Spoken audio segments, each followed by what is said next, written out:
Well, hi everyone, and welcome to another training video. I want to start doing some trainings for sound and also the music ministry. And this is part one of 3 videos around the sound ministry, basically. So, number one, if you want to know something about how to do sound, these videos are for you, and I'll get to that in a second, the reason why I'm in front of the stage. But also, if you're currently doing music, I reckon these would be very, very helpful for you to have a look at as well. And the reason why is because it's good to be aware of other people's jobs. It helps to know what other people's roles are, so that when we ask for something to be turned up or something to be turned down or to move somewhere on the stage or whatever, we know actually that's a bit more complex than just it's not maybe the simplest request we thought it was. So really, that's why I thought I'd do something about the sound ministry that anyone can tune into, and we can just create more awareness of what each other is doing.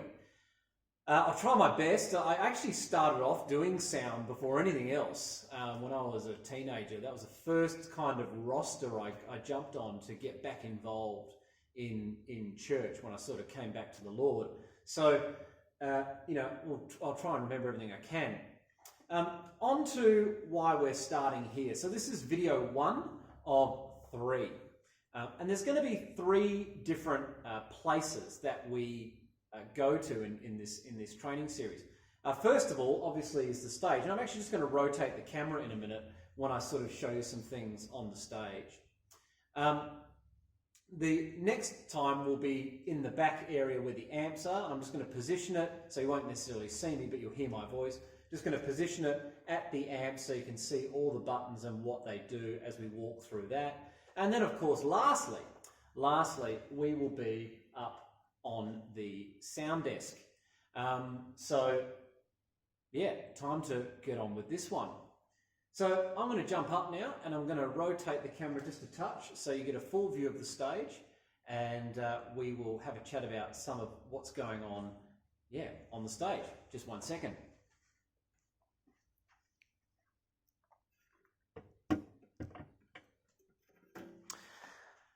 Okay, so as you can see, on the stage we have these little black wedge speakers that sit on the stage. They are fold back, so I'll just go and touch one.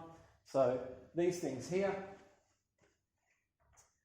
So this is a fold back speaker, and I'll come back to this in a minute as to how we operate these correctly and things that we need to be aware of with these. Obviously, if you're a singer, you have microphones, and these are plugged in by these mic leads which go into the sound box situated around the stages. I'm also going to show you the pianos just off screen a little bit here. The piano is plugged into what we call a DI box, and these direct input boxes just filter the sound, and they allow you to have some control, not much, but some control over the basics of the signal that's coming out of the other end of this when you plug an instrument into it. These are always a good way of just evening out the mix. They're a bit more complicated than that, but this is just a basic video. But, sometimes it can be a bit dangerous, especially if the instrument already has an amplification on it. So, for example, this is an electric piano. Sometimes it can be a little bit dangerous just plugging an amplified signal straight into the system. But most of the time they're used because what's coming out of the stage boxes and the sound system is obviously microphone leads, but what comes out of instruments usually is what we call stereo jack leads. This is a 5mm stereo jack lead. So you can plug your instrument in your jack lead into this end, and then it comes out as a microphone lead attachment on the other end and goes into the system.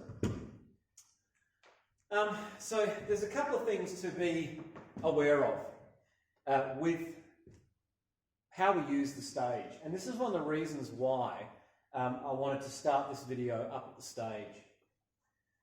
It's really important to remember that good sound on a Sunday morning, it's actually everyone's responsibility. It's not just the sound person's responsibility, it's everyone's responsibility.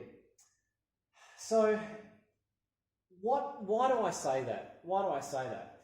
Well, if you have a look, and I'm just going to come around to the other side of the screen because, well, yeah, I can see it on camera there. If you have a look, it's a bit of a mess, isn't it? It's a bit of a mess. And so we're going to look at some ways of fixing that up a bit, so that, it's not as much of a mess. One thing about doing sound that I learned is that the more messy stuff is, the harder it is to get a good mix, because you spend half your time sorting out the various issues that come about from a jumbled up stage. So I want to give one key focus, I suppose, and then some practical ways that we're going to support that in the coming weeks and months that you'll notice. And the key thing is, I don't know about you, but my mum always said to me, when you use something, leave it as you found it. Put it back to how it was. In fact, when I went into the Air Force cadets, it was always leave something better than you found it. But basically, the stage, believe it or not, does have a general default setup. And it actually matters. It actually matters. I'm going to tell you why it matters in just a second. But it has a default setup. But because we don't really put things back the way they were, well, let's be honest. We wouldn't really know in this picture what the default setup is, because things have just been jumbled up. And that's one of the reasons why you can sometimes get conflicts on a Sunday morning when someone's asking for a foldback to be turned up and the sound person is turning up what they think is that foldback, but in fact it isn't, because it's been plugged into a completely different channel and it's been put in a completely different place and everything's jumbled up. And so basically what we're going to do is we are going to refresh, and it's not anything new because it always did have a default setup, but we're going to refresh and redo the default stage setup, and this is the crucial bit, and then we're actually going to do some labels so people actually know where stuff goes. So I'm not sure, let me just check if you can see this on the screen. Okay, so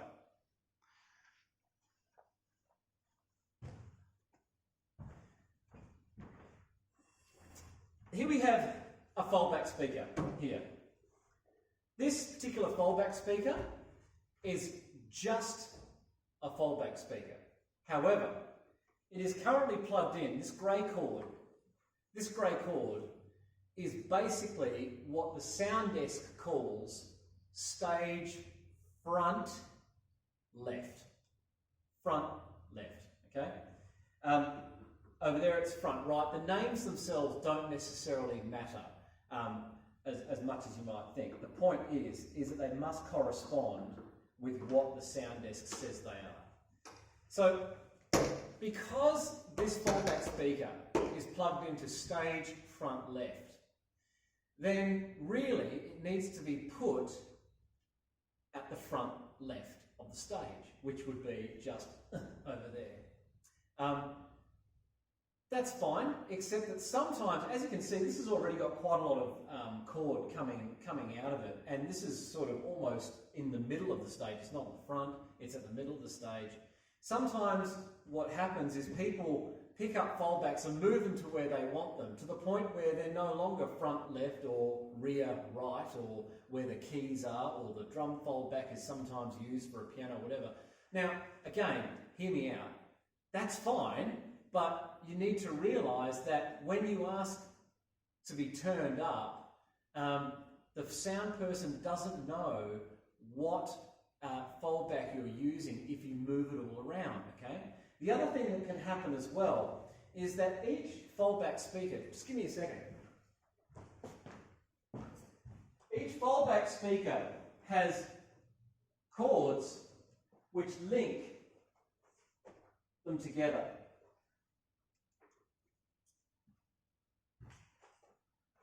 So sometimes you have chords like this, and they link speakers to foldback speakers together. So sometimes someone will put plug it into here, and then lead this lead, let's say they're playing at the back of the stage, all the way over to the back of the stage to plug in a random foldback speaker to where they're playing. Again, okay, if that's the preference, but remember, if let's say if I was playing guitar and I did that, if I said to the sound person, I can't hear myself in my foldback, the sound person is probably not going to be looking for front left foldback to turn me up all the way back there, even though that's what the channel is. They're probably thinking, oh, he's probably plugged in the drum foldback because he's standing a lot closer to the drums. So what I'm saying is it's really actually quite important to leave the foldbacks roughly where they are set, and we're going to reset them basically in the next couple of weeks as well. But also what we're going to do, someone might say, well, that's fine, Peter, okay, whatever. But how do we know which is which? That's a fair comment. And so what we're going to be doing is we're going to be labeling the foldback speakers, the cables, and this place where they go. So there'll be a foldback speaker with front left label on it, and that'll be plugged into the cord that says front left, and there'll be a label on the stage like X marks the spot, front left. So we know where stuff is meant to be returned to. That will solve so much confusion on a Sunday morning.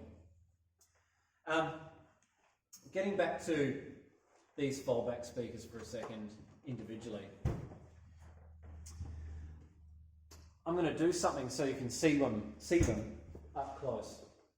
Now, let's just have a quick look and see if that is on the screen. Fantastic. When you're plugging in foldbacks, and really, to be absolutely honest, we probably shouldn't be needing to plug in and unplug foldback speakers, but they're slotted plugs, and they just go in, twist, and click. The worst thing people do to sound equipment, and this has happened in every church, like it happens in every church, the worst thing people do is do things in a rush. I made a comment last Sunday when I had to step in to do sound. The thing about doing sound is you don't rush. That's when things break. So when people rush, they just tend to grab and yank stuff out of the back of things. But it's important to be gentle. This is expensive equipment. So what you do is the grey sleeve, I'll show you this in a second, the grey sleeve slides back and you twist and it'll release freely.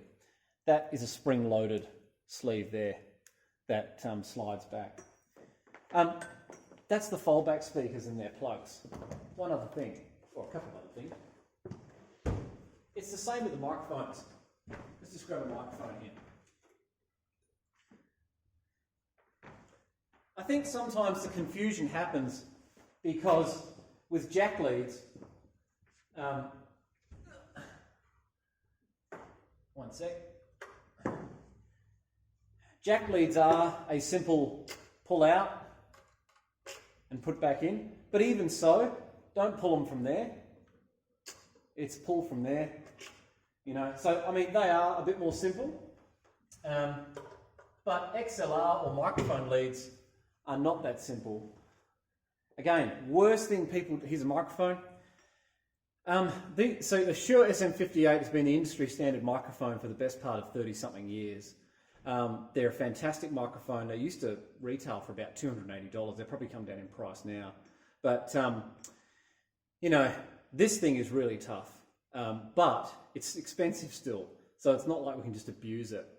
I know for a fact that Nick has actually repaired a lot of our equipment for free. We probably just don't even notice because it just works all the time. But again, there's a button on this plug here. You press the button and it should come free. It's not just rip. Again, it's the worst thing. It's the worst thing we can do for our equipment. This equipment, these are, we've got to think of this stuff as the vessels in the temple. You might be thinking, come on, Peter, that's a bit grandiose. That's applying theology where there is none. No, I'm serious. These are the tools we use for worship. These are as important a tool for worship as a piano, a drum kit, or a guitar, or a bass. Shout out to the bass players, or whatever. We've got to make sure we look after them. So they're a tool of worship, just like we're a vessel of worship. So looking after the equipment is really important.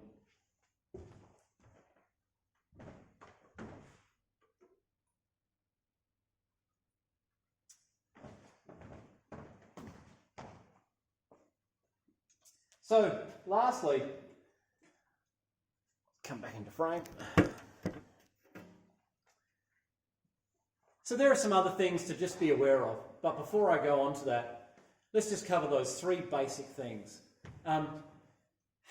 If you move something and if you use something, please put it back to how it was. Even if that's if you've taken a chair out to use.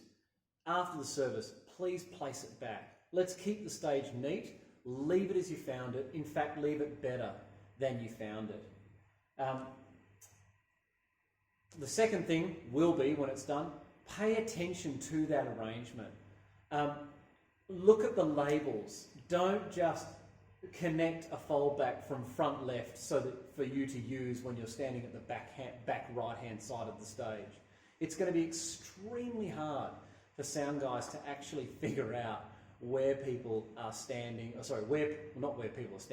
where people are wanting the volume coming through when foldbacks are just moved around. This will get a lot clearer, by the way, when we look at the desk and we actually see on the screen the different foldback channels. You'll see exactly what I mean by that. So, you know, where things are on the stage is really important. And so, just another dovetail to that second point is that, you know, when you're a singer or an instrumentalist and a sound person saying, can you not all stand together, or can we have someone here and someone here? They're not doing that to be a pain. That actually will end up creating a far better mix, which of course, and we'll get to this in the third video, which is even more important now because we've got the reality of the live streaming audio. And the last thing about awareness and etiquette, if you like, when it comes to stage and all that sort of thing, treating the equipment with respect, especially when plugging in things and taking things out and unplugging things. Foldback leads, microphone leads, they are not just a push-pull thing. There is a sleeve that rotates and clicks with the foldbacks. There is a button to press with the microphones. Do not just rip them out. Even with the jack leads, which is a bit like a big fat headphone lead, even though that's a simple pull out, push in, do it by the plug, not just yanking the cord. Lastly, some couple of things of just general awareness. Just so you're aware. Off in the distance there, let's see if I can point to it with my finger. Just a minute. That there. That boom, that is a choir mic, and that is an SM57 mic that is picking up the congregation. If you're looking at that on Sunday and going, what on earth is that? That's what it is. We had some folks that were tuning in faithfully online, and they said to us, yeah, it's nice having the singers a lot clearer, but we miss the sound of the congregation. So we thought, okay, let's see if we can pick up some congregation noise. It's only at about 35% of the mix, of the volume, but it just gives a tiny bit more, I hate using the word, but let's just call it atmosphere. You know, it's a bit like now having fake crowd noise at the footy during COVID and all that sort of thing. The pulpit mic here, just there, that's a sensitive beast. Just be aware that anytime you touch that, yeah, it's a sensitive beast. So we've got to be a bit careful with that one. Also, when you're moving the pulpit around, make sure that's unplugged at the bottom of the pulpit. I'm just going to do one final thing. Thanks for watching this so far. I know it's about 20 minutes, but one final thing that I know sound guys everywhere want me to say to anyone who sings. 1 second.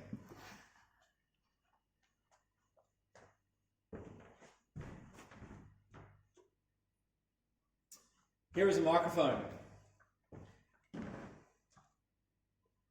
In fact, I'm going to use a stand as well for dramatic effect.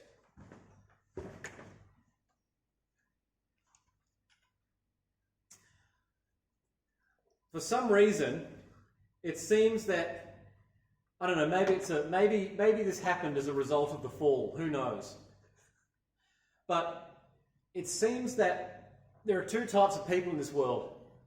People that like microphones too much and people that don't like microphones enough and seem to be scared of them. And the first one, well, you know, guilty as charged.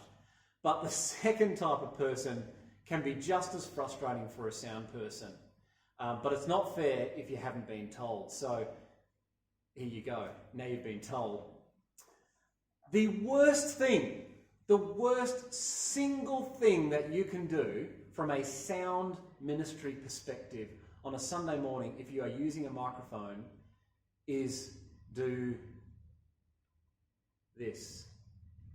To the point where you're meant to be talking or meant to be singing into that microphone, but you end up 1.5 feet away from it.